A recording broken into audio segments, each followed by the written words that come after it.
आदाब, मैं आगा खुर्शीद खान। महाराष्ट्र में सपा विधायक अबू आसिम आजमी के मुगल शासक औरंगजेब की तारीफ करने वाले बयान ने सियासी तूफान खड़ा कर दिया है। उनके खिलाफ मुंबई और ठाणे में मुकदमे दर्ज किए गए हैं। अब अबू आजमी को पूरे बजट सत्र के लिए महाराष्ट्र विधानसभा से निलंबित कर दिया गया है। महाराष्ट्र के संसदीय कार्य मंत्री चंद्रकांत पाटिल ने सदन के पटल पर अबू आजमी के खिलाफ प्रस्ताव पेश किया, जिसे सदन ने पारित कर दिया। इस सत्र के दौरान अबू आसिम आजमी के विधानसभा परिसर में घुसने पर भी पाबंदी रहेगी। इससे पहले मंगलवार को अबू आजमी के औरंगजेब की तारीफ वाले बयान का मुद्दा महाराष्ट्र विधानमंडल के दोनों सदनों में गूंजा। उनके इस बयान को लेकर सत्तारूढ़ गठबंधन महायुति के सदस्यों ने तीखी प्रतिक्रिया व्यक्त की और आजमी को विधानसभा से निलंबित करने की मांग की। शिवसेना और भारतीय जनता पार्टी ने इसे बड़ा मुद्दा बना दिया है।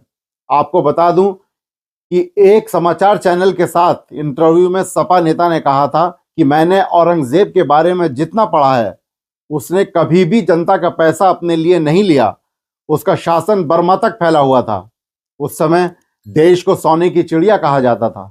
उन्होंने कहा कि मुझे लगता है वह एक महान प्रशासक थे। उसकी सेना में कई हिंदू कमांडर थे। उन्होंने कहा था कि औरंगजेब इंसाफ पसंद बादशाह था। मैं औरंगजेब को क्रूर शासक नहीं मानता हूं। औरंगजेब के समय में राजकाज की लड़ाई थी, धर्म की नहीं थी। हिंदू मुसलमान की लड़ाई नहीं थी। औरंगजेब ने अपने कार्यकाल में कई हिंदू मंदिरों का निर्माण करवाया। औरंगजेब को लेकर गलत इतिहास दिखाया जा रहा है। इस बयान के बाद बीजेपी और शिवसेना ने इस मुद्दे पर जमकर बवाल किया। महाराष्ट्र के उप मुख्यमंत्री एकनाथ शिंदे ने कहा कि औरंगजेब ने छत्रपति संभाजी महाराज को 40 दिन तक प्रताड़ित किया। उसकी तारीफ करना महापाप है। अबू आजमी के खिलाफ देशद्रोह का केस दर्ज होना चाहिए। अबू आजमी का बयान ऐसे समय में आया है जब महाराष्ट्र में सत्तारूढ़ महायुति गठबंधन अपनी हिंदुत्ववादी छवि को मजबूत करने की कोशिश में जुटी हुई है। इस बयान के बाद उन्हें भुनाने का एक और मुद्दा मिल गया, जिसको लेकर सदन से सड़क तक बवाल खड़ा कर दिया। औरंगजेब को लेकर इतिहास में हमेशा से विवाद रहा है। कुछ लोग उन्हें कट्टर और कुछ हिंदू विरोधी शासक मानते हैं, तो कुछ उन्हें कुशल प्रशासक कहते हैं। मुंबई पुलिस ने अबू आजमी के खिलाफ मुगल बादशाह औरंगजेब की तारीफ करने वाली टिप्पणी के मामले की जांच शुरू कर दी थी। लोकसभा में शिवसेना सांसद नरेश महास्के की शिकायत पर ठाणे में पुलिस ने कथित तौर पर धार्मिक भावनाओं को ठेस पहुंचाने के प्रयास के आरोप में आजमी के खिलाफ सोमवार को एफआईआर दर्ज की थी। उधर यूपी बजट सत्र के आखिरी दिन सीएम योगी ने विधान परिषद में अबू आजमी के बयान का जिक्र किया।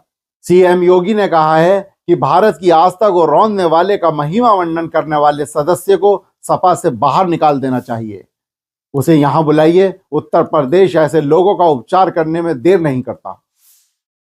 यूपी विधानसभा नेता प्रतिपक्ष माता प्रसाद पांडे ने मुख्यमंत्री योगी आदित्यनाथ के सदन में दिए भाषण को लेकर निशाना साधा है।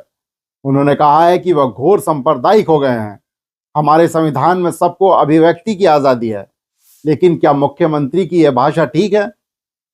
अबू आजमी को विधानसभा के बजट सत्र से निलंबित किए जाने के बाद सपा प्रमुख अखिलेश यादव ने ट्वीट किया।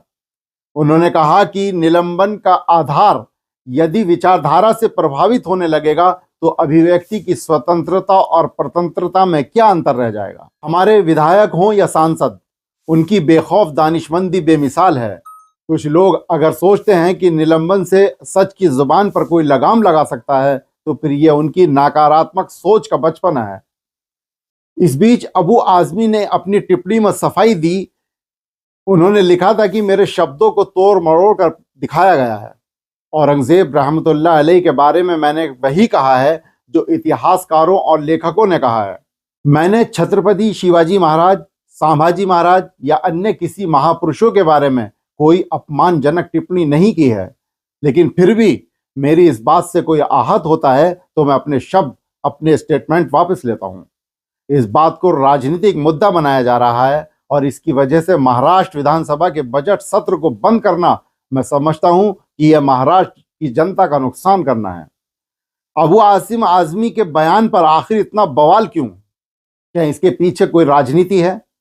या फिर शिवसेना और बीजेपी मौके की नजाकत को देखते हुए इसे भुनाने की कोशिश में जुटी हुई है। अब सवाल यह उठता है कि क्या आए दिन बीजेपी के नेता और उनके सहयोगी संगठन के नेता कई विवादित बयान देते हैं। अब तक कितनों पर कार्रवाई की गई? इतिहास पर चर्चा करने से पहले किताबों को पढ़ना जरूरी है। इसी मुद्दे पर सहमति असहमति दोनों दो अलग पक्षों की हो सकती हैं। शुक्रिया।